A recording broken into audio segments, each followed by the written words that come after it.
నమస్తే. తెలంగాణ రాష్ట్రానికి సంబంధించి ప్రస్తుత రాజకీయ పరిణామాలు ఎలా అనిపిస్తూ ఉన్నాయి? హైడ్రా పనితనం ఎట్లా అనిపిస్తుంది? కాంగ్రెస్ ప్రభుత్వం 9 నెలల నుంచి చేస్తున్నటువంటి పరిపాలనకు ఎన్ని మార్కులు వేస్తారు? వర్గీకరణ కోసం 3 దశాబ్దాలుగా ఎంఆర్పిఎస్ చేస్తున్నటువంటి పోరాటం ఫలించినటువంటి సందర్భంలో ప్రొఫెసర్ కాసిం ఏమనుకుంటున్నారు? ఇవన్నీ అడిగి తెలుసుకుందాం. మనతో పాటుగా ప్రొఫెసర్ కాసిం ఉన్నారు. సార్ నమస్తే. ఎట్లా అనిపిస్తుంది? మొత్తానికి వర్గీకరణ విషయంలోనే మొదటి ప్రశ్న ఉండబోతోంది. ఎందుకంటే 3 దశాబ్దాల నుంచి వెళ్ళి పోరాటం చేస్తూ ఉన్నారు. వారికి అప్పుడప్పుడు మీరు కూడా మద్దతుగా మాట్లాడినటువంటి సందర్భాలు కోకోలలో కనబడతా ఉంటాయి. అంటే ఈ యొక్క వర్గీకరణ అంశంకి సంబంధించి సుప్రీంకోర్టు తీర్పు అయితే వెలువరించింది. ఆ తీర్పు పట్ల ఎట్లా ఉన్నారు? మీరు సంతృప్తిగా ఉన్నారా? ఇంకేదైనా మార్పులు చేస్తే బాగుంటుంది అనుకుంటున్నారా? ఆగస్టు 1వ తారీఖు నాడు భారతదేశంలో ఉన్న అత్యున్నత న్యాయస్థానం సుప్రీంకోర్టు ఒక తీర్పునిచ్చింది. ఇప్పటి వరకు సుప్రీంకోర్టు కొన్ని లక్షల తీర్పులు ఇచ్చింది.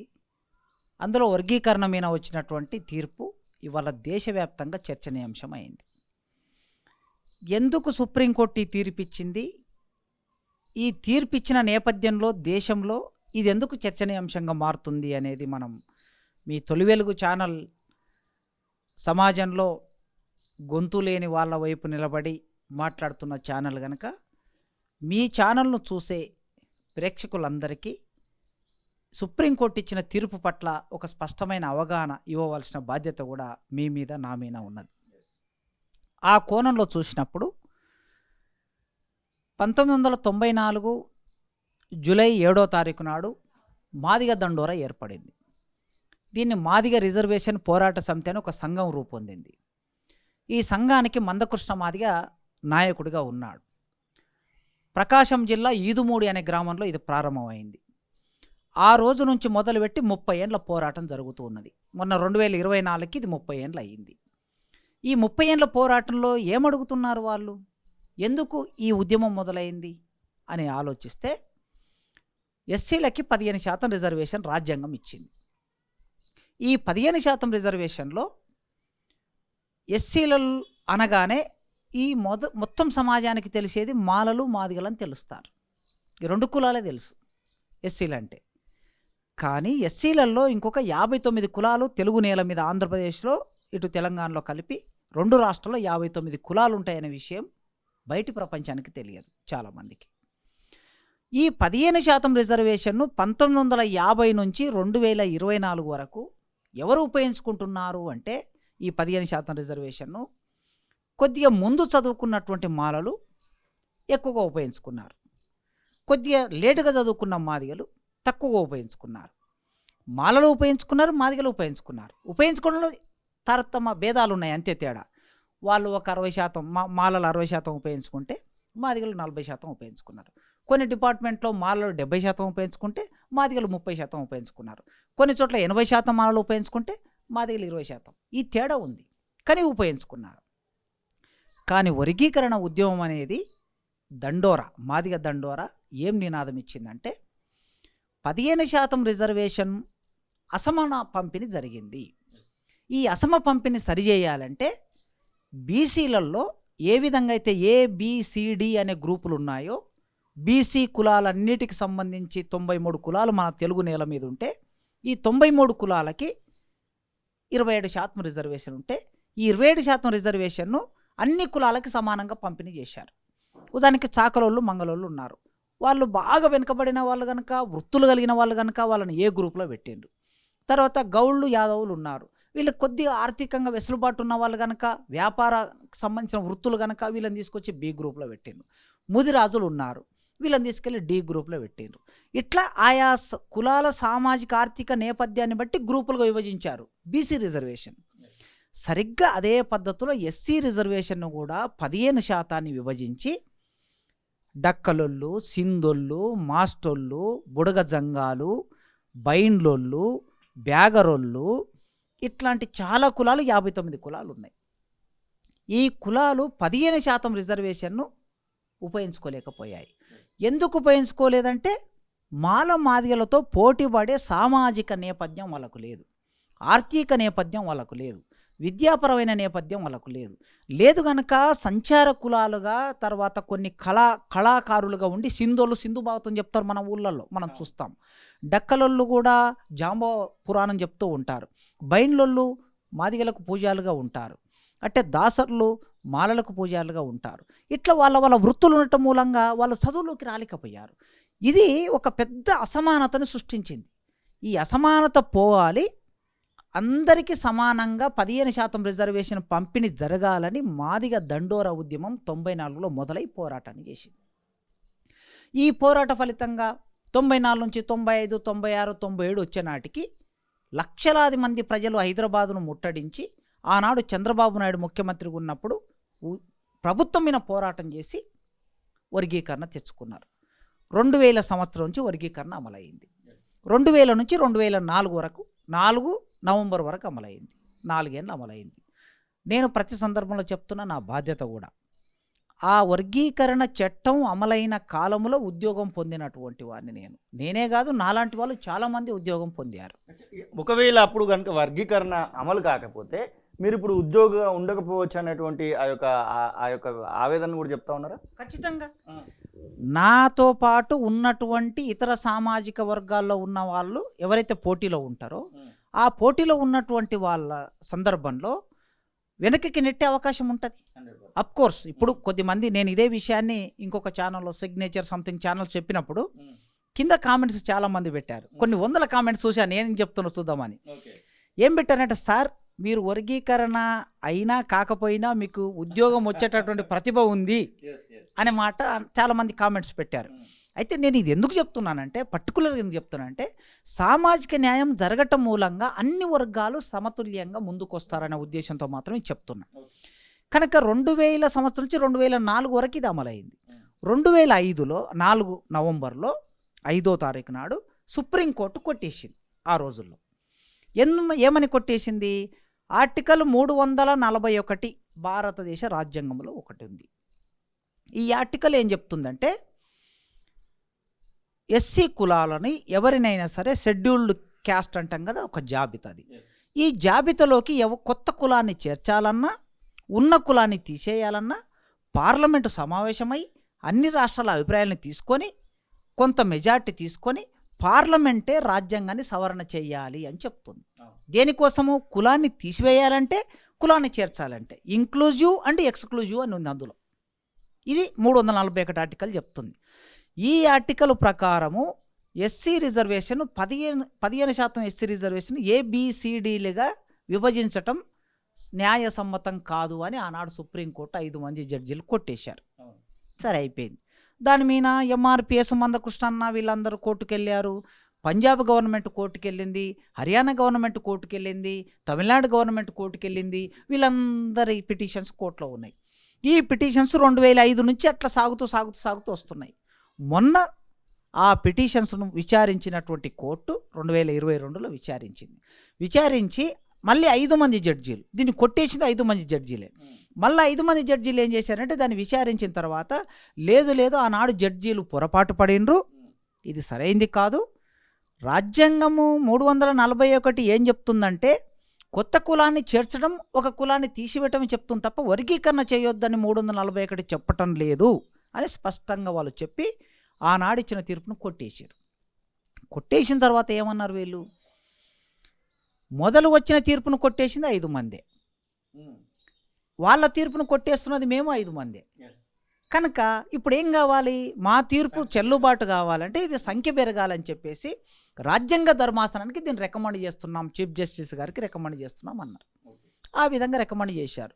చీఫ్ జస్టిస్ గారు ఏం చేశారు? 7 మంది సభ్యులతో ఒక బెంచ్ వేశారు. ఆ బెంచ్ దాదాపు సంవత్సరన్నర కాలం దీని మీద సమాచారాన్ని సేకరించి, మన రాష్ట్రంలో బాలగోపాల్ గారు దీని మీద ఎన్నో వ్యాసాలు రాశారు.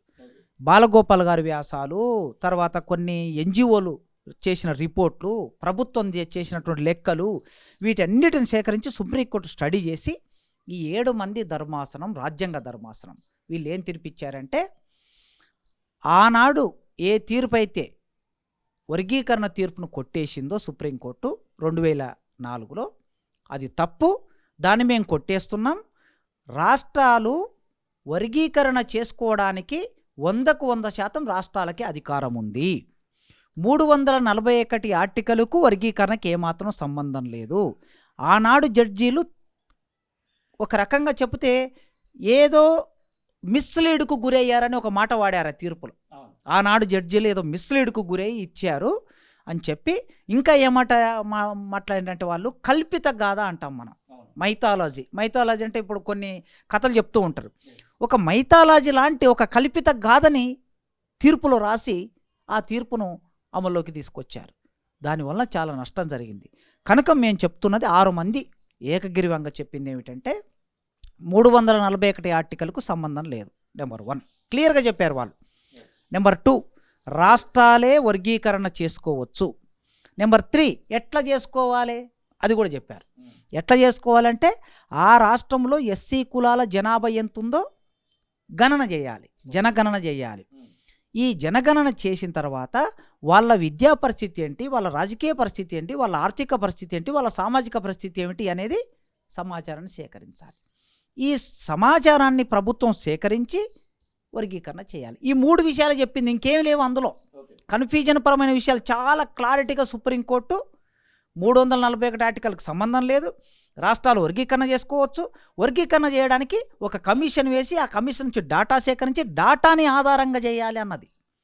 ఒకవేళ డాటా ఆధారంగా చేయకపోతే సుప్రీంకోర్టుకు మళ్ళీ వచ్చే హక్కు ఉంది మీకు ఎవరికైనా అని చాలా క్లియర్గా చెప్పింది. ఇదే సందర్భంలో అసెంబ్లీ సాక్షిగా ముఖ్యమంత్రి, తెలంగాణ రాష్ట్ర ముఖ్యమంత్రి ఒక ప్రకటన చేశారు. అవసరమైతే ప్రత్యేకమైనటువంటి ఒక గెజిట్ చేసుకుని అయినా సరలేదు, ఇక్కడ నేను ఇంప్లిమెంట్ చేస్తాననేటువంటి మాట చెప్పారు. ఆ తర్వాత ఎంఆర్పిఎస్ అధ్యక్షులుగా ఉన్నటువంటి మందకృష్ణ మాదిగ మీతో పాటుగా ఇంకొక 10 మంది వరకు కూడా వెళ్ళి ముఖ్యమంత్రిని కలవడం జరిగింది. అసలు ముఖ్యమంత్రి మీరు కలిసినప్పుడు ఏం చెప్పారు, ముఖ్యమంత్రి అసెంబ్లీలో మాట్లాడినటువంటి ఆ యొక్క మాటల పట్ల మీరు సముచితంగా ఉన్నారా, సుముఖంగా ఉన్నారా? అయితే తీర్పు రాగానే ఈ సమస్య ఎన్ని రాష్ట్రాల్లో ఉంది? హర్యానా, పంజాబు, కర్ణాటక, తమిళనాడు, తెలంగాణ, ఆంధ్రప్రదేశ్, ఇమ్మీడియట్ ఇవి 6 రాష్ట్రాలు. ఈ 6 రాష్ట్రాల్లో ఉన్నటువంటి సమస్య ఇది. 6 రాష్ట్ర ప్రభుత్వాలు ఇంప్లీడ్ అయి ఉన్నాయి సుప్రీంకోర్టులో. ఏ ముఖ్యమంత్రి కూడా వచ్చి అంత వేగంగా అంత స్పష్టంగా మాట్లాడలే. కానీ ఇక్కడ రేవంత్ రెడ్డి గారు అసెంబ్లీ నడుస్తుంది కనుక వెంటనే ఆ తీర్పు వచ్చి ఆడ టీవీలో స్క్రోల్ అవుతుంది. ఇంకా పూర్తి ఏమంటాం మన జడ్జిమెంట్ కాపీ ఇంకా పూర్తిగా రాలే. జడ్జిమెంట్ కాపీ పూర్తిగా రాకముందే ముఖ్యమంత్రి గారు ఆ విషయం పట్ల ఆయనకు అవగాహన ఉంది, కమిట్మెంట్ ఉంది కనుక వెంటనే వచ్చి భారతదేశంలో మొదటి రాష్ట్రం అమలు చేసిన మొదటి రాష్ట్రంగా మేమే ఉంటాము, ఒక ఆర్డినెన్స్ తీసుకొచ్చి ఇప్పుడు జరగబోయే అన్ని ఉద్యోగాలలో ఈ ఆర్డినెన్స్ ద్వారా మాదేలకు న్యాయం జరిగే ప్రయత్నం మా ప్రభుత్వం చేస్తుంది అని ప్రకటించాడు ఆయన. చాలా సంతోషం, దాన్ని మేమందరం ఆహ్వానించాం. ఆ క్రమంలోనే తీర్పు వచ్చిన తర్వాత ఆ కాపీని తీసుకొని రేవంత్ రెడ్డి గారిని కలిశాం. కొద్దిమంది ప్రొఫెసర్లము, ఒక 6 మంది ఎమ్మెల్యేలు, మందకృష్ణ, మేమందరం కలిసి దాదాపు గంటన్నర సేపు మాతో మాట్లాడాడు.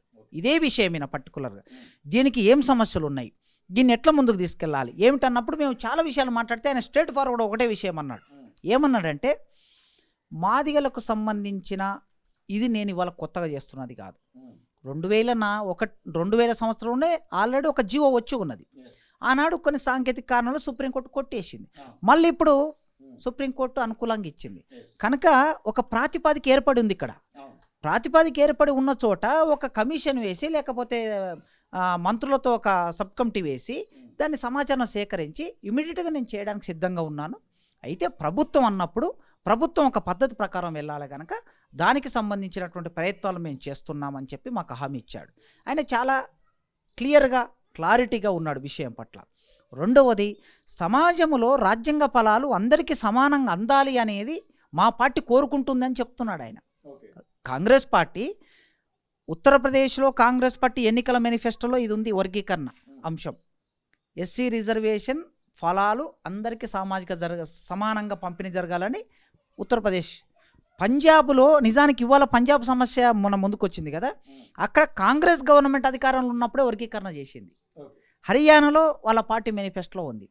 తర్వాత ఇక్కడ ఇవాళ కాంగ్రెస్ పార్టీ దేశ కార్యదర్శి ఉన్నాడు కదా అధ్యక్షుడు, దేశ అధ్యక్షుడు మల్లికార్జున ఖర్గే గారు ఎలక్షన్ సందర్భంలో తెలంగాణ ప్రాంతానికి వచ్చి చేవెళ్ళ దగ్గర ఎస్సీ డిక్లరేషన్ ఇచ్చారు. ఎస్సీ డిక్లరేషన్ మీరు ఒకసారి తీసుకోండి. దాంట్లో మొదటి పాయింటే ఎస్సీ రిజర్వేషన్ను జనాభా దామాష ప్రకారం పెంచుతాము. రెండో పాయింట్ ఎస్సీ రిజర్వేషన్ వర్గీకరణ చేస్తాము. మొదటి పాయింట్ ఇది ఉంటుంది ఎస్సీ డిక్లరేషన్లో. మరి స్వయంగా కాంగ్రెస్ పార్టీ అధ్యక్షుడే మల్లికార్జున ఖర్గే గారు డిక్లేర్ చేసినటువంటిది అది. అటు ఆంధ్రప్రదేశ్లో ఇదే డిక్లరేషన్ ఉన్నది. అందుకోసం ఇన్ని రాష్ట్రాల్లో కాంగ్రెస్ పార్టీ కమిట్ అయ్యింది. వాళ్ళ జాతీయ ఎన్నికల మేనిఫెస్టోలో కూడా ఇది ఉంది. ఈ విషయం మొత్తము రేవంత్ రెడ్డి గారు చెప్పారు మాకు. మా కాంగ్రెస్ పార్టీ రాహుల్ గాంధీ, సోనియా గాంధీ, ఇవాల్టి మల్లికార్జున ఖర్గే వరకు మేమందరం మా పార్టీ కమిట్ అయి ఉన్నది. ముఖ్యమంత్రి ఏమో అట్లా చెప్తా ఉన్నాడు, కానీ వివేక్ వెంకటస్వామి లాంటి వాళ్ళు, వినోద్ లాంటి వాళ్ళు కొంతమంది మాల సామాజిక వర్గానికి సంబంధించినటువంటి కొంతమందితోని ధర్నాలను కూడా చేపిస్తున్నటువంటి సందర్భాలు మనం చూస్తున్నాం. ఢిల్లీ వేదికగా జరుగుతూ ఉన్నాయి, ఇక్కడ హైదరాబాద్ వేదిక కూడా రౌండ్ టేబుల్ సమావేశాలు కూడా జరుగుతూ ఉన్నాయి. అవి మీ దృష్టిలో కూడా ఉండొచ్చు అనుకుంటున్నాం. అంటే ముఖ్యమంత్రి ఎట్లా మాట్లాడుతూ ఉన్నారు, సేమ్ పార్టీలో ఉన్నటువంటి కొంతమంది మాత్రం వ్యతిరేకిస్తున్నట్టుగా కనబడుతుంది కదా, ఆ విషయంలో ఏమైనా డిస్కషన్ జరిగిందా? అయితే ఇప్పుడు ముఖ్యమంత్రి గారు అక్కడి వరకు చాలా స్పష్టంగా ఉన్నారు. నేను ఈ సందర్భంగా మీ ఛానల్ ద్వారా ఒక డిమాండ్ పెడుతున్నది ఏమిటంటే, ఇప్పటికే చాలా ఆలస్యమైంది. ఆగస్టు 1వ తారీఖు తీర్పు వచ్చింది. సెప్టెంబర్ ఇవాళ 2వ తారీఖు నాడు మనం ఉన్నాం. నెల రోజులైంది. ఇంకా మంత్రులతో కమిటీ వేస్తున్నాడు. మేము కలిసి కూడా దాదాపు 10 రోజులైంది. సబ్ కమిటీ వేయలేదు. వెంటనే సబ్ కమిటీ వేయాలి. ఈ సబ్ కమిటీకి సంబంధించినటువంటి నిర్ణయం ఒకటి జరిగితే చాలా చర్చలకి ఫుల్ స్టాప్ పడుతుంది. లేకపోతే లేట్ అవుతూ ఉంటుంటే ఏమవుతుందంటే అనవసరమైన చర్చలకు తావిస్తాం. ఈ అంశాన్ని ముఖ్యమంత్రి గారికి మీ ఛానల్ ద్వారా వారి దృష్టికి తీసుకెళ్తూ, ఈ అకాడమిక్ ఇయర్ నష్టపోకుండా ఇవాళ గ్రూప్ 1 ఉద్యోగాలు, డిఎస్సి ఉద్యోగాలు, గ్రూప్ 2 రాబోయే ఉద్యోగాలు, ఇంకా రకరకాలు ఉన్నాయి. ఒక్క ఉద్యోగం నష్టపోయినా మనం ఒక వర్గానికి నష్టం చేసిన వాళ్ళం అవుతాం. అన్ని వర్గాలకి మాలలు ఎంతమంది ఉంటే అన్ని ఉద్యోగాలు, మాదిగలు ఎంతమంది అంత అన్ని ఉద్యోగాలు, ఎవరి వాట వాళ్ళు పొందటం అనేది న్యాయం, సామాజిక న్యాయం. అది సామాజిక న్యాయం వెంటనే నెరవేర్చాలని ఆలస్యం చేయొద్దని ముఖ్యమంత్రికి తెలియజేస్తూ, ఇక రెండో మీరు అడిగిన ప్రశ్నకు వస్తే, వివేక్ గారికి నేను ఒక విజ్ఞప్తి చేస్తున్నాను మీ ఛానల్ ద్వారా. వారు పెద్దలు, నాకన్నా వయసులో పెద్దలు. గుడిసెల వెంకటస్వామి గారికి గుడిసెలు వేపించినందుకు గుడిసెల వెంకటస్వామి అనే పేరు వచ్చింది ఆయనకి. అంటే పేద ప్రజల వైపు నిలబడి ఉన్నాడని. అంబేద్కర్ కాలేజీ పెట్టారు ఆయన. గుడిసెల వెంకటస్వామి గారు అంబేద్కర్ కాలేజీ పెట్టారు. అసలుకు అంబేద్కర్ పేరు మీద అన్ని సంవత్సరాల కింద 50 ఏళ్ల కింద ఒక కాలేజీ పెట్టడం అనేది చాలా అపురూపమైన విషయం. హైదరాబాద్ ఏరియాలో సెంటర్లో ఆ కాలేజీ పెడితే ఊళ్ళల్లో ఉన్నటువంటి దళిత బహుజన పిల్లలందరూ మాకు ఏ కాలేజీ ఉంది, అంబేద్కర్ కాలేజీ ఉందని వచ్చి చదువుకున్నారు.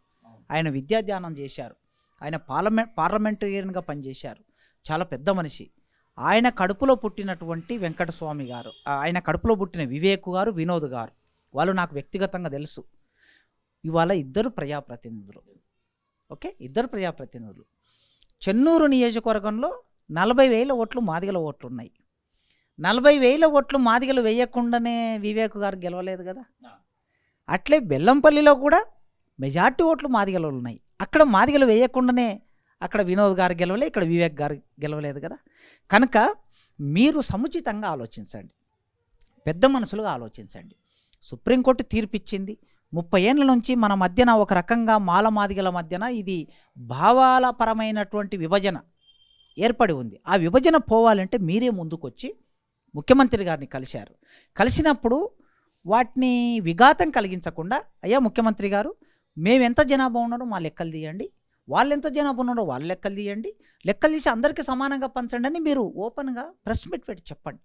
ప్రెస్ మీట్ పెట్టి చెప్తే రేపు ఏమవుతుందంటే మీ నియోజకవర్గాల్లో ఉన్న మాదిగలు కూడా అరే న్యాయంగా మాట్లాడుతున్నారు కదా అని రేపు మళ్ళీ మీరు ఈ 5 ఏళ్ళే కాదు కదా, నెక్స్ట్ ఎలక్షన్లు కూడా వస్తాయి కదా, మాదిగలు గుర్తుపెట్టుకుంటారు కదా. మీరు అనుకూలంగా చేస్తే గుర్తుపెట్టుకుంటారు, మీరు వ్యతిరేకంగా చేస్తే కూడా గుర్తుపెట్టుకుంటారు. అందుకోసమే లోపల కుట్రలు చేయొద్దని నేను విజ్ఞప్తి చేస్తున్నా. మీరు ఓపెన్గా ఉండండి. దళితులకి జరుగుతున్న అన్యాయం గురించి ఉమ్మడిగా మాదిగలు కలిసి కొట్లాడవలసింది చాలా ఉంది. అందుకోసమే మీరు వెళ్ళి పేపర్లో వచ్చింది ఏమిటంటే వర్గీకరణ చేయండి కానీ మాకు అన్యాయం చేయొద్దు అని పేపర్లో వచ్చింది. వాళ్ళు కలిసినప్పుడు మాట్లాడారని పేపర్లో వచ్చిన మేరకే నేను అర్థం చేసుకుంటున్నా. లోపల ఏం జరిగిందనే విషయాలు కొన్ని తెలిసినా కూడా మనం మాట్లాడడం మర్యాద కాదు, సంస్కారం కాదు. అందుకోసం మీరు ఇప్పటికీ వర్గీకరణకు వ్యతిరేకంగా జరుగుతున్న ఉద్యమాలన్నిటికీ ఫైనాన్స్ చేస్తున్నారు. ఆ ఫైనాన్స్ను మీరు వెంటనే ఆపేయండి. గతంలో గుడిసెల వెంకటస్వామి గారికి ఆ చెడ్డ పేరు వచ్చింది. నిజానికి ఆయనకు మంచి పేరు ఉండింది. ఎప్పుడైతే వర్గీకరణ తీర్పు వచ్చిందో వర్గీకరణ చట్టం వచ్చిందో దానికి వ్యతిరేకంగా ఆయన చక్రం తిప్పి కొంత ప్రయత్నం చేశారు. దాని వలన సుప్రీంకోర్టు అది కొట్టేసిందనే ఒక అపవాదం ఉన్నది. ఆ అపవాదం మీ వీనికి రావద్దని నేను కోరుకుంటున్నా. మీ ఇద్దరు అన్నదమ్ముల వీనికి రావద్దని కోరుకుంటున్నా. అట్లే బట్టి విక్రమార్క గారు, వారంటే చాలా గౌరవం, నాకు చాలా వ్యక్తిగతంగా తెలుసు. చాలా సభల్లో ఇద్దరం కలిసి పాల్గొన్నాం. దళిత కమ్యూనిటీ నుంచి వాళ్ళ అన్న మల్లు అనంతరాములు మా అచ్చంపేట నియోజకవర్గంలో ఎమ్మెల్యేగా ఉన్నాడు, మా అచ్చంపేట నియోజకవర్గంలో. తర్వాత వాళ్ళ అన్న మల్లు రవి గారు నాగర్కర్నూలు నియోజకవర్గంలో ఎంపీగా ఉన్నారు. తర్వాత ఇప్పుడు వారు డిప్యూటీ ముఖ్యమంత్రిగా ఉన్నారు. మీరు అందరికీ సంబంధించిన వ్యక్తి. డిప్యూటీ ముఖ్యమంత్రి అంటే అన్ని కులాలకు. కనుక మీకుండే ఒక లెగసీ, మీ కులాల్లో మీ ఇంట్లో మాదిగలు ఉన్నారు, మాలలు ఉన్నారు, బ్రాహ్మణులు ఉన్నారు, ఇతర కులాల మార్వాడీలు ఉన్నారు. ఒక సమ్మేళనం, ఆ సమ్మేళనం లాగానే మీరు వ్యవహరించండి. మాలలు లాగా వ్యవహరించవద్దు. నేనైనా సందర్భం వచ్చినప్పుడు నేను మాదిగా వ్యవహరించకూడదు. సామాజిక న్యాయం అన్నప్పుడు సామాజిక న్యాయం ఉండాలి. మీరు సామాజిక న్యాయం అన్నప్పుడు సామాజిక న్యాయంగానే వ్యవహరించండి. కనుక ఆ విధంగా మాల కమ్యూనిటీలో ఉన్న ప్రజాప్రతినిధులు అందరూ ఓపెన్గా బయటికి వచ్చి మీరు ఒక స్టేట్మెంట్ ఇస్తే వెంటనే ఈ సమస్య పరిష్కారం అవుతుంది. ఇంకొక డిమాండ్ కూడా వినబడతా ఉంది. ఇప్పుడు ఇంకా 6 మంత్రి పదవులు పెండింగ్లో ఉన్నాయి. ఇప్పటికీ 11 మంత్రి పదవులు మాత్రం నింపడం జరిగింది. మాదిగలకు కనీసం ఒక్క ఎంపీ స్థానం ఇవ్వలేదనేటువంటి ఒక అపవాదు కూడా కాంగ్రెస్ పార్టీకి ఇప్పటికే మూట కట్టుకున్నటువంటి పరిస్థితి. ఈ 6 మంత్రి పదవుల్లోనైనా ఒక మాదిగకు అవకాశం ఇస్తే బాగుంటుందనేటువంటి డిమాండ్ వస్తూ ఉంది. మీరేం చెప్తారు? ఈ డిమాండ్ను మీరు స్వాగతిస్తారా, లేకపోతే మీరు ఇంకేదైనా ప్రపోజల్ పెట్టబోతున్నారా? సహజంగా సామాజిక న్యాయం కావాలని కోరుకునేటోళ్ళం కదా. సామాజిక న్యాయం కావాలని కోరుకున్నప్పుడు ఇప్పుడు ఎస్సీ రిజర్వేషన్ వర్గీకరణకు అనుకూలంగా తీర్పు వచ్చాక ఈ రాష్ట్ర ప్రభుత్వం దాన్ని మేము అమలు చేస్తామని రాష్ట్ర ముఖ్యమంత్రి హామీ ఇచ్చాక ఖచ్చితంగా మాదిగలకు న్యాయం జరగాల్సిన అవసరం ఉన్నది. ఎస్సీ సామాజిక వర్గం తెలంగాణ రాష్ట్రంలో మాల మాదిగలు కలిపి 18%, సమగ్ర కుటుంబ సర్వే లెక్కల ప్రకారం 18%, రెడ్లు 7%, 7 నుంచి 8% అనుకుందాం. 7% ఉన్నటువంటి రెడ్లకి మంత్రి పదవులు ఎన్ని ఇచ్చాయి, ఇతరులకి ఎన్ని మంత్రి పదవులు వచ్చినాయి మనం చూసినప్పుడు మరి 18% ఉన్నటువంటి ఎస్సీలకి కూడా మంత్రి పదవులు ఆ రేషియోలో రావాలి కదా. తక్కువ జనాభా ఉన్న వాళ్ళకి ఎక్కువ రావద్దు, ఎక్కువ జనాభా ఉన్న వాళ్ళకి తక్కువ రావద్దు. మాదిగలు ఎక్కువ జనాభా ఉన్నారు నేచురల్గా. ఉన్నప్పుడు ఎస్సీలలో 2 ఇచ్చారు. ఒకటి మల్లు బట్టి విక్రమార్క గారికి ఇచ్చారు, ఇంకొకటి దామోదరం సార్కి ఇచ్చారు. ఈ ఇద్దరికి ఇచ్చినప్పుడు చాలా సహజంగా ఈ సందర్భంలో ఏం చర్చ నడుస్తుంది అంటే, నేరుగా మాదిగ అనే ఒక మనిషి, మాదిగ కమ్యూనిటీ నుంచి వచ్చిన ఒక మనిషి మంత్రి లేడు కదా అనే చర్చ బాగా నడుస్తుంది. ఈ తీర్పు వచ్చిన తర్వాత ఎక్కువ నడుస్తుంది. మీ దగ్గర ఉన్నటువంటి ఎమ్మెల్యేలే రేపు ఆయన మంత్రి పదవి ఇస్తే నీవో నేను మంత్రి అయ్యే అవకాశం లేదు కదా. నీ దగ్గర ఉన్న ఎమ్మెల్యేలు, మీరు గెలిపించుకున్న ఎమ్మెల్యేలు ఎవరైతే ఉన్నారో ఆ మాదిగ ఎమ్మెల్యేలకి ఒకరికి ఇవ్వటం మూలంగా నష్టం లేదు. బట్టి విక్రమార్క దగ్గర దాదాపు 3-4 శాఖలు ఉన్నట్లున్నాయి. ముఖ్యమంత్రి గారి దగ్గర కూడా 3-4 శాఖలు ఉన్నాయి. ఇంకా ఒక 5-6 మంది మంత్రులను ఇవ్వగలిగే అవకాశం ఉన్నది. ఆ నేపథ్యంలో మాదిగలకు కూడా మీరు వెంటనే క్యాబినెట్లో ఒక పదవి ఇవ్వాల్సిన అవసరం. ఇంత పెద్ద జనాభా, సమగ్ర కుటుంబ సర్వే ప్రకారం కేవలం సింగిల్ మాదిగ, ఉపకులాలు కాకుండా సింగిల్ మాదిగ జనాభానే 29 లక్షలు ఉన్నట్లు చెప్పారు వాళ్ళు. కనుక మరి 30 ఎప్పుడు ఇది 2015-14 సంగతి. ఇది అంటే 10 ఏళ్ళు అయింది. 10 ఏళ్ళ ఖచ్చితంగా 40 లక్షలు ఖచ్చితంగా ఉంటుంది. ఉమ్మడి రాష్ట్రంలోనే ఆ రోజు పెద్ద జనాభా. అందుకోసం ఇంత పెద్ద జనాభాకి ఒక ప్రతినిధి మీ ప్రభుత్వంలో ఉండటం అనేది సామాజిక న్యాయం నెరవేరుస్తుంది. ముఖ్యమంత్రి గారు మనం గమనిస్తుంటే ప్రోటోకాల్ ఉంటుంది ముఖ్యమంత్రికి. ప్రోటోకాల్ ఏంటంటే ఒక పెద్ద కుర్చీ వేస్తారు, దాని మీద ఒక టవాల్ వేస్తారు, మంచిగా కూర్చోబెడతారు. మిగతా మినిస్టర్లు వాళ్ళు మామూలు కుర్చీలు ఉంటాయి. ఈ పద్ధతి పాటిస్తారు మన దగ్గర. కానీ రేవంత్ రెడ్డి గారు ఈ పద్ధతిని పక్కన పెట్టేసాడు. మామూలు కుర్చీలు వేసుకొని కూర్చుంటున్నాడు. మీరు మొన్న చూసుంటే మాల ప్రతినిధులు కొందరు, మాల సంఘాల వాళ్ళకు సంబంధించిన వాళ్ళు కొందరు ముఖ్యమంత్రిని కలవడానికి పోయారు. పోయినప్పుడు అందరూ చుట్టూ కూర్చున్నారు. వివేక్ గారిని చేరేసి తన పక్కన కూర్చోబెట్టుకున్నాడు. టేబుల్ ఇట్లుంటే ముఖ్యమంత్రి ఇట్లా కూర్చుంటే వివేక్ గారు ఇట్లా కూర్చున్నారు. అంటే సమానంగా కూర్చోబెట్టుకున్నాడు. మేము పోయి కలిసినప్పుడు కూడా రేవంత్ రెడ్డి గారు మన దామోదర్ గారిని పక్కన కూర్చోబెట్టుకున్నావు, కూర్చో ఆయన దూరం వేసుకున్నా కూడా పక్కన కూర్చోబెట్టుకున్నాడు. అంటే నీ ఏం సిగ్నల్ ఇస్తున్నావు అంటే నేను సామాన్యుణ్ణి, అందరిలో భాగంగా ఉన్నవాడిని, నేనేమి దొరతనాన్ని ప్రదర్శించట్లేదు, నేను బ్యూరోక్రసీని ప్రదర్శించలేదు, భూస్వామ్యాన్ని ప్రదర్శించట్లేదు అని చెప్పదలుచుకున్నావు. మొత్తం దాన్ని ఆచరణలో చూపిస్తే చాలా సంతోషం. నిజానికి అలాంటి సిగ్నలే అంటే ఒక రాష్ట్ర అధినేత ఎట్లా ప్రవర్తిస్తున్నాడో మిగతా సమాజం అంతా అట్లే వస్తుంది. అధికారులందరూ దాన్ని అలవాటు చేసుకుంటారు, నేర్చుకుంటారు. మంచి ఆలోచనే. అదేవిధంగా మరి నీ ప్రభుత్వంలో కూడా ఒక దళితుని నీ పక్కన కూర్చోబెట్టుకున్నట్లు ఆ దళితుల్లో ఒక మాదిగని నీ పక్కన కూర్చోబెట్టుకోవాల్సిన అవసరం కూడా ఉంది అనేది మీ ఛానల్ ద్వారా నేను ముఖ్యమంత్రి గారికి చెప్పదలుచుకున్నాను. ఇప్పుడు జిహెచ్ఎంసీ పరిధిలో మొత్తం తెలంగాణ రాష్ట్ర వ్యాప్తంగా కూడా ఒక పదం ఎక్కువగా వింటా ఉన్నాం, హైడ్రా హైడ్రా హైడ్రా అనేటువంటి పదం. ముఖ్యంగా ఒకే ఒక కారణంతో దాన్ని తీసుకొచ్చామని ప్రభుత్వం చెప్తా ఉంది. చెరువులు, కుంటలు, నాలాలు కబ్జాకు గురైనటువంటి వాటిని మళ్ళీ రికవరీ చేయడానికే మా యొక్క ప్రయత్నం అని చెప్తా ఉన్నారు. దీనిలో మన భేదం లేకుండా మేము ముందుకు పోతామనేటువంటి మాట కూడా చెప్తా ఉన్నారు. అందులో భాగంగానే నాగార్జునకు సంబంధించినటువంటి ఒక కన్వెన్షన్ కూల్చివేత, తర్వాత పల్లం రాజుకు సంబంధించినటువంటి ఒక ఇంటి కూల్చివేత, ఇట్లా చాలా కనబడతా ఉన్నాయి. మీరేమనుకుంటున్నారు? అసలు హైడ్రా పనితనాన్ని ఎట్లా అనుకుంటా ఉన్నారు? అయితే ఇప్పటి వరకు మీడియాలో వచ్చిన సమాచారం ఆధారంగా ఒక వారం 10 రోజుల నుంచి రాష్ట్రంలో ఒక పెద్ద హల్చల్ జరుగుతుంది. మన అందరి కేంద్రీకరణ ఒకవైపు వెళ్ళింది. సాధారణంగా పాలకులు ఎత్తుగడలు ఉంటాయి. పాలకులకి ఒక అంశము ప్రధానంగా చర్చ జరుగుతున్నప్పుడు దాన్ని పక్కదారి పట్టించడం కోసం ఇంకో ప్రధాన అంశాన్ని ముందుకు తీసుకొస్తారు. ఇట్లాంటివి సమాజంలో ఉండేటివి. ఇవాళ ప్రజలు ఎదుర్కొంటున్న సమస్యలు, ప్రధాన సమస్యలు ఏమున్నాయి రాష్ట్రంలో? రైతులకి ఇప్పుడు దాదాపు పంటలు వేసుకున్నారు, కలుపులు వగైరా తీసేటటువంటిది. రుణమాఫీ జరిగింది. రుణమాఫీ 1,00,000 రూపాయలు అన్నారు, 1,50,000 అన్నారు, 2 లక్షల వరకు అన్నారు. ఇంకా పూర్తిగా అందరికీ రుణమాఫీ జరగలేదు అనే ఒక చర్చ ఉన్నది. అది ఎంతవరకు వాస్తవం అనేది ఫీల్డ్ రిపోర్టు నాకు కూడా పూర్తిగా తెలియదు. పేపర్లలో వస్తున్న సమాచారం ఆధారంగా మాత్రం మాట్లాడుతున్నాం. ఈ పేపర్లో వస్తున్న సమాచారం ఆధారంగా రైతులు కొందరు వాళ్ళే బయటకు వచ్చి మాకు ఇంకా పూర్తిగా రుణమాఫీ కాలేదు అంటున్నారు. ఇది ఒక చర్చ నడుస్తుంది. రెండో చర్చ, పంట వేయటం మొదలు కాగానే రైతు బంధు అనేది ఒకటి ఉండేది బీఆర్ఎస్ గవర్నమెంట్లో. దాన్ని ఇప్పుడు వీళ్ళు ఏమన్నారు? రైతు భరోసా అన్నారు. మరి రైతు భరోసా డబ్బులు అయితే రాలేదు. ఇది ఒక చర్చ నడుస్తున్నది రైతులకు సంబంధించినటువంటి. ఇక రెండోది, అన్ని విశ్వవిద్యాలయాలకు సంబంధించి వీసీలు తమ టర్మ్ అయిపోయి ఇప్పటికి మే 23వ తారీఖు నాడు అయిపోయింది. మే అంటే జూన్ వచ్చింది, జూలై వచ్చింది, ఆగస్ట్ వచ్చింది, ఇప్పుడు సెప్టెంబర్ కూడా అయిపోబోతుంది. అంటే ఎంటర్ అయినాం మనం. ఇది పరిస్థితి. 4 నెలల తర్వాత కూడా ఎందుకు విద్యారంగం మీద కాన్సన్ట్రేట్ చేయట్లేదు అనే ఇంకో 4వ చర్చ నడుస్తున్నది. ఇన్ని చర్చలు నడుస్తుంటే ఈ చర్చలన్నీ సబ్స్ట్రైడ్ అయిపోయి ఒకటే దాని మీద ఇప్పుడు హైడ్రా అనేది ముందుకు వచ్చింది. ఓకే, మంచి చెడులు ఏమున్నా నిజంగా హైదరాబాద్ నగరాన్ని ఒకప్పుడు ఆంధ్ర వాళ్ళు, పెట్టుబడిదారులు, భూస్వాములు వచ్చి ఆక్రమించారు హైదరాబాద్ నగరాన్ని. తర్వాత తెలంగాణ నుంచి, గ్రామాల నుంచి పారిపోయి వచ్చిన దొరలు ఆక్రమించారు. తర్వాత హైదరాబాద్ నగరాన్ని మల్టీనేషనల్ కంపెనీలు ఆక్రమించినాయి. అమెరికా, జర్మనీ, జపాన్, ఇంగ్లాండ్ లాంటి దేశాల నుంచి వచ్చిన కంపెనీలు ఆక్రమించాయి. ఇన్ని ఆక్రమించినటువంటి హైదరాబాదును వారు ప్రెస్ మీట్లో ముఖ్యమంత్రి గారు మాట్లాడినప్పుడు నేను చూశాను. వారు మన ఇస్కాన్ టెంపుల్కు ఎక్కడికి వెళ్ళినప్పుడు మాట్లాడినప్పుడు కూడా చూశాను.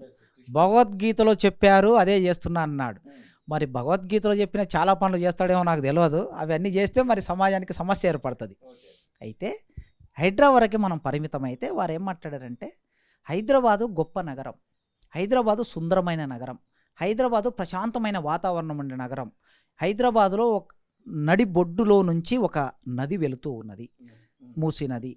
ఈ మూసీ నది మొత్తము ఆక్రమణకి గురయ్యింది కనుక మన తర్వాతి భవిష్యత్తు తరాలకి మనం అందమైన హైదరాబాద్ నగరాన్ని అందించాలి, దానికోసమే ఈ పని చేస్తున్నా అన్నాడు. నిజంగా ఆయన ఈ పని చేస్తే నేను ఆయనకు సపోర్ట్ చేస్తున్నా. ఇప్పుడు నేను చెప్పిన ఈ మాటలే ఆయన చేస్తే, ఆయన మాట్లాడిన మాటలే అమలు చేస్తే నేను సపోర్ట్ చేస్తా. ఈ నగరాన్ని మరి ఎవరు ఆక్రమించారు? మా ఎస్వి సత్యనారాయణ గారు ఒక పుస్తకం వేశాడు, అందులో కవిత రాశాడు. ఇచ్చోట ఒక నది ఉండేది, ఎవరు మింగేశారు? ఇక్కడ ఒక చెట్టు ఉండేది, ఆ వేళ్లను ఎవరు నరికేశారు? ఇక్కడ నా అందమైన బాల్యాన్ని, ఆడుకున్న ఒక తోట ఉండేది, దీన్ని ఎవరు ఆక్రమించారు అని ఇట్లా హైదరాబాద్ నగరంలో పుట్టాడు ఆయన. ఆ నగరం మీద కవిత రాశాడు, మంచి కవిత. మరి ఈ హైదరాబాద్ నగరంలో Jubilee hills, Banjara hills, Himayat Nagar, ఇంకో చోట లేదా ఇప్పుడు విస్తరించిన ఇండస్ట్రియల్ డిస్ట్రిక్ట్, ఇవన్నీ చోట్ల ఎక్కువ మంది ఆక్రమించారు కదా, చాలా భూములు ఆక్రమించారు. ఆక్రమించిందనేది కథనాలు పేపర్లు చూసాం. ఆక్రమించే శక్తి మీకుంటుందా, నాకుంటుందా? ఒక ప్రొఫెసర్గా ఆక్రమించే శక్తి నాకుండదు, ఒక జర్నలిస్టుగా ఆక్రమించే శక్తి నీకుండదు, ఒక పేదవాడికి ఉండదు, కూలి చేసుకునేవాడికి ఉండదు, రిక్షా కార్మికుడికి ఉండదు, ఆటో కార్మికుడికి ఉండదు, లేదా కంపెనీలో పనిచేసే కార్మికుడికి ఉండదు. మరి ఎవరికి ఉంటుంది? వెనుక రాజకీయ బలం ఉన్నోడికి, డబ్బు బలం ఉన్నోడికి, పోలీసు బలం ఉన్నోనికి, కుల బలం ఉన్నోనికి అవకాశం ఉంటుంది. రాజకీయ బలం ఉన్నోడంటే రాజకీయ నాయకుడు, కుల బలం ఉన్నోడంటే అగ్రకులాలు, డబ్బు బలం ఉన్నోడంటే పెట్టుబడిదారులు, భూస్వాములు, వీళ్ళే కదా ఆక్రమించింది. అంటే సమాజంలో 10% ఉన్నోళ్ళే ఆక్రమించారు. ఈ 10% ఉన్నోళ్ళు ఆక్రమించిన ప్రభుత్వ భూములని, ఆ కట్టడాలను కూలగొట్టి నువ్వు దాన్ని ప్రభుత్వ పరం చేసి పేదలకు ఇంకో అవకాశం, వాళ్ళకి ఇండ్లు కట్టించడానికో, ప్రభుత్వం బడులు పెట్టడానికో, లేదా కాలేజీలు కట్టడానికో, యూనివర్సిటీలు పెట్టడానికో చేస్తే చాలా సంతోషం. కానీ నేను ఇటీవలి కాలంలో మీ మీడియాలో వచ్చిన, తొలి వెలుగులో వచ్చిన కొన్ని వీడియోలు చూశాను. ఒక చోట పాపం గుడిసేసుకొని ఉన్నారు వాళ్ళు. ఆ గుడిసేసుకొని ఉంటే ఆ ఇంట్లో నుంచి మనుషులు బయటికి రాకముందే దాన్ని ఇట్లా కూలగొడుతున్నారు, దెబ్బ కొడుతున్నారు దాని మీద. పాపం వాళ్ళు టీవీ పట్టుకొని, బ్యాగులు పట్టుకొని, పుస్తకాలు పట్టుకొని, బట్టలు పట్టుకొని బిక్కుమంటూ బయటకు వస్తున్నారు. మరి అట్లాంటి వాళ్ళకి ఇల్లు లేకనే కదా అక్కడ కట్టుకున్నది. వాళ్ళకి ప్రత్యామ్నాయం చూపించకుండా ఒక తల్లి మాట్లాడుతుంది, నా భర్త చనిపోయాడు, నా కొడుకు చనిపోయాడు, నా బిడ్డ భర్త చనిపోయాడు, 2 బిడ్డలుంటే భర్తలు చనిపోయారు, మేము ఏ దిక్కులేని ఆడవాళ్ళం, రోడ్డున పడితే మా భవిష్యత్తు ఏమిటి అని మాట్లాడుతున్నది. మరి ఇట్లాంటి పేదవాళ్ళ జోలికి వెళ్ళటం అనేటటువంటిది సరైనది కాదు. ఒకవేళ పేదవాళ్ళు కూడా ఆక్రమించుకొని ఉంటే నువ్వు మూసీ నదిని పరిరక్షించాలనుకుంటున్నావు, నాలాల్ని పరిరక్షించాలనుకుంటున్నావు, హైదరాబాదు వరదలు వచ్చినప్పుడు మునిగిపోకుండా చేయాలనుకుంటున్నావు, సంతోషం, చెయ్యి, కాదనట్లేదు. నాలాల మీద ఇండ్లు ఎందుకు కట్టుకుంటారండి? ఇండ్లు లేకనే కదా నాలాల మీద. ఆ మురికి కూపంలో మనిషి ఉండాలని అనుకుంటున్నాడు, కిందగా నీళ్లు ప్రవహిస్తుంటే పైన ఇల్లు కట్టుకున్నాడు మనిషి. అసలు తినే తిండి గోరటి వెంకన్న రాశాడు కదా, ఆదివారం మటన్ తెచ్చి గల్లీ చిన్నది, గరీబుల్ల కథ పెద్దది అనే ఆ పాటలో, ఆదివారం ఏరి కోరి మటన్ తెచ్చుకొని వండుకుంటే మురికి కంపు వాసనకి మసాలా దట్టించి, మసాలా దట్టించి నువ్వు వేసినా ఆ వాసన పోనటువంటి పరిస్థితి ఉంది అని పాట రాశాడు ఆయన. మరి అట్లాంటి ప్రజలు హైదరాబాద్ నగరంలో 1 కోటి జనాభా ఉందనుకుంటే 50 లక్షల మంది ప్రజలు అట్లే ఉంటారు. మరి ఈ 50 లక్షల మంది ప్రజలకి ఆల్టర్నేటివ్ చూపించకుండా కూలగొడితే, మూసీ నది కాలువలు ఎక్కడెక్కడున్నాయో కాలువల పక్క పోడత ఇండ్లు నిర్మించుకున్న వాళ్ళందరూ పేదవాళ్ళే. అందుకే మీరు ఏం చేయాలంటే, హైదరాబాద్కు 20 కిలోమీటర్ల దూరంలో కొన్ని లక్షల ఎకరాల భూమి, ప్రభుత్వ భూమి ఉంది. ఆ లక్షల ఎకరాల భూమిలో కొత్తగా భవనాలు నిర్మాణం చేయి, అపార్ట్మెంట్లు నిర్మాణం చేసి ఈ ప్రజలకు 1 సంవత్సరం టైం ఇయ్యి. కట్టడానికి 6 నెలలే, 6 నెలల సమయం పడుతుంది ఎంత బిల్డింగ్ కట్టాలన్నా. కనుక హైదరాబాద్ చుట్టుపక్కల మొత్తము కొన్ని అపార్ట్మెంట్లు లేపి వీళ్ళకి నోటీసులు ఇచ్చి, మిమ్మల్ని మేము అక్కడ షిఫ్ట్ చేస్తున్నామని చెప్పి, ఆ తర్వాత వాళ్ళని అక్కడ మంచిగా మీ సామానంతా సర్దుకోండి అని చెప్పి వాళ్ళని పంపించి తర్వాత కూలగొట్టు, హైదరాబాద్ని రక్షించు. ఈ నగరాన్ని నిజమే మేము ఎప్పటి నుంచో మాట్లాడుతున్నాం. మావోయిస్టులు అక్కడ దండకారణ్యంలో ఏం పోరాటం చేస్తున్నారు? భవిష్యత్తు తరాలకి ఇక్కడున్న ఇనుమును, ఇక్కడున్న మాంగనీస్ను, ఇక్కడ నుంచి బాక్సైట్ను మన తర్వాతి తరాలకు ఇంకా 100 సంవత్సరాలు కూడా అందించాలి. అందించకుండా ఇప్పుడే ఇక్కడ ఉన్నటువంటి పెట్టుబడిదారులు, మల్టీనేషనల్ కంపెనీలు దోపిడీ చేసుకొని పోతున్నారు. మన భవిష్యత్తుకు అందించాలని వాళ్ళు పోరాటం చేస్తున్నారు. మనం ఎవరమైనా అంతే కదా, వాతావరణాన్ని మంచిగా మనం అనుభవించాం, మన తల్లిదండ్రులు అనుభవించారు, మనం అనుభవించాం, మన పిల్లలు కూడా అనుభవించాలనేది మంచి కోరికనే. మరి అంత మంచి పాలన రేవంత్ రెడ్డి గారు చేయాలని కోరుకుంటున్నాం మనం అందరం. చేయడానికి ఒక ప్రాతిపాదిక. అట్లా కాకుండా ఆక్రమించి ఇల్లు కట్టుకున్న ఇల్లును కూలగొట్టే హక్కు నీకుంది. కానీ నేచురల్ జస్టిస్లో ప్రతి మనిషికి నేచురల్ జస్టిస్ ఒకటి ఉంటుంది. ఆ నేచురల్ జస్టిస్ ఏం చెప్తుందంటే, ఆయన కష్టపడి సంపాదించుకొని ఒక టీవీ కొంటాడు, నీవు ఇల్లు కూలగొడితే ఆ ఇంట్లో టీవీ పగలగొట్టే హక్కు నీకు లేదు. ఆ పిల్లవాడు పుస్తకాలు తెచ్చుకుంటాడు 10,000 పెట్టి, ఆ పుస్తకాలను మట్టిలో కలిపే హక్కు నీకు లేదు. వాళ్ళు కింద మినబడి కష్టపడి ఒక ఫ్రిడ్జ్ తెచ్చుకుంటారు, దాన్ని పగలగొట్టే హక్కు నీకు లేదు. కనుక సామాను మొత్తం క్షేమంగా బయటికి పంపించవలసిన బాధ్యత నీ మీద ఉన్నది. ఆ పని చెయ్యమని ఈ సందర్భంగా కోరుకుంటూ హైదరాబాదు చుట్టుపక్కల విల్లాల పేరు మీద, సెజ్జుల పేరు మీద లక్షల ఎకరాల భూముల్ని పెట్టుబడిదారులు ఆక్రమించారు. ఫస్ట్ వాటిని బయటికి తీయనివ్వు. ఆ పెట్టుబడిదారుల కబంధ హస్తాల నుంచి భూమిని బయటికి తీసి, ఇదో 20,000 ఎకరాలు, 30,000 ఎకరాలు, 1,00,000 ఎకరాలు నేను బయటికి తీశానని చెప్పి తర్వాత ఈ పని చేయాలని కోరుకుంటున్నాను. ఇది ప్రొఫెసర్ కాసిం సార్ చెప్తున్న మాటలు. ఖచ్చితంగా తెలంగాణ రాష్ట్రమే కాదు, దేశవ్యాప్తంగా కూడా వర్గీకరణకు సంబంధించినటువంటి విషయంలో ఎవరెన్ని కుట్రలు చేసినా వర్గీకరణ ఖచ్చితంగా జరుగుతుందనేటువంటి జోషాన్ని చెప్తున్నాయి. ఇక తెలంగాణ రాష్ట్రంలో కూడా ఇప్పటికే నెల రోజులు అవుతా ఉంది, ఇంకా ఆలస్యం చేయాల్సినటువంటి సమయం లేదు. ఖచ్చితంగా వర్గీకరణకు సంబంధించినటువంటి విషయంలో మంత్రివర్గ ఉపసంఘాన్ని ఒకటి వేసి దానికి సంబంధించినటువంటి కమిషన్కు ఒక బాధ్యతను అప్పగించి ఇమ్మీడియట్గా ఈ వార్షిక సంవత్సరానికి సంబంధించినటువంటి విషయంలోనే ఉద్యోగాలలో అలాగే ఎడ్యుకేషన్కి సంబంధించినటువంటి విషయంలో కూడా రిజర్వేషన్లను ఈ ఏబిసిడి ఏదైతే ఎస్సీ వర్గీకరణకు సంబంధించినటువంటి ఏబిసిడి రూపకంగానే ఇవ్వాల్సినటువంటి ఆవశ్యకతను గుర్తు చేస్తూ ఇక హైడ్రా చేయాల్సినటువంటి పనులను కూడా హైడ్రా డైవర్షన్ పాలిటిక్స్లో భాగంగా ఉండకూడదనేటువంటి మాటను కూడా వారు చెప్తున్న పరిస్థితి. కెమెరా పర్సన్ అజార్తో కలిసి శ్రీనివాస్, తొలి వెలుగు, హైదరాబాద్. అసలైన తొలి వెలుగు. ఫాలో వాట్సాప్ @తొలి వెలుగు official.